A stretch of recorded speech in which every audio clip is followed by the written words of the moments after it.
Poštovane Čapljinke, Čapljinci, dragi prijatelji, svi vi koji nas pratite i koji ćete gledati ovaj video zapis, nalazimo se u mjestu Crnići, najjužnijem dijelu Čapljinske općine gdje smo danas došli da ih posjetimo na poziv samih mještana.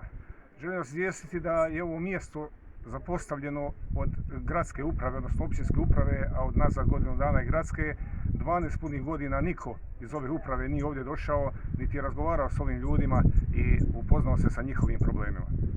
Ovdje ima oko 20 kuća, 20 obitelji, od njih 29 je stalno nastanjeno.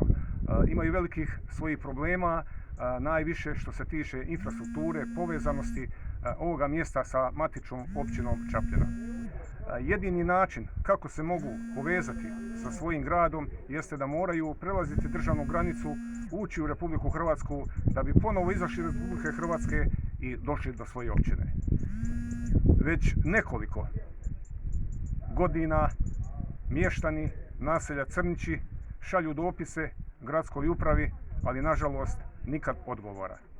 Radi se ovdje o 2000 metara makadamskog puta. Želim vas podsjetiti da se nalazimo u 21. stoljeću i da je ovo žalosno da mještani naselja Crnići nisu, što se tiče infrastrukture, povezani sa svojom općinom. Razgovarali smo danas sa mještanima i obećali smo im da ćemo u idućoj godini, u 2021. kada pobjedimo na izborima, zajedno sa neovisnim gradonačelnikom gospodinom Milom Ragužom, jedna od prvih investicija koju ćemo raditi jeste asfaltiranje puta u naselju Crnići. Investicija koja je po procjeni samih mještana vrijednosti nekih oko 150.000 konvertibilnih maraka. Grad Metković je obećao da će sudjelovati u ovoj investiciji i nadamo se da ćemo u idućoj godini, kada dobijemo potporu svih vas, svih žitelja naše općine, ovim ljudima napokon uraditi ono bitno kako bi mogli opstati ovdje na svojim ognjištima i kako bi mogli nastaviti dalje živjeti u uvjetima koji dolikuju čovjeku.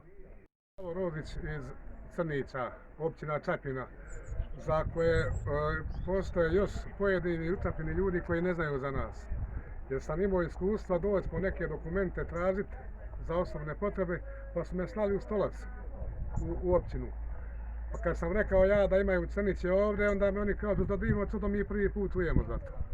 Toliko o vašoj brizi o nama.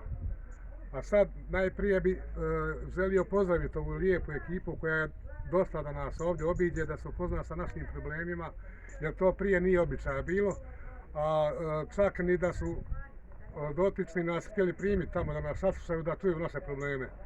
Tako da im se još jedan put zahvaljujem ovim divnim ljudima koji su nas došli obaći podržati u našim zahtjevima. Jer ovo ovdje gdje mi živimo nije za življenje u ovo doba.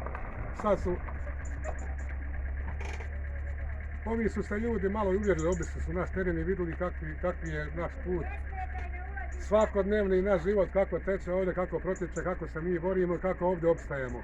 I zato su nam i obećali, zbog našega opstanka, da će nam i pomoći u tim problemima našim koje mi imamo. Zove Nana Planinić, živim u mjestu Crnići.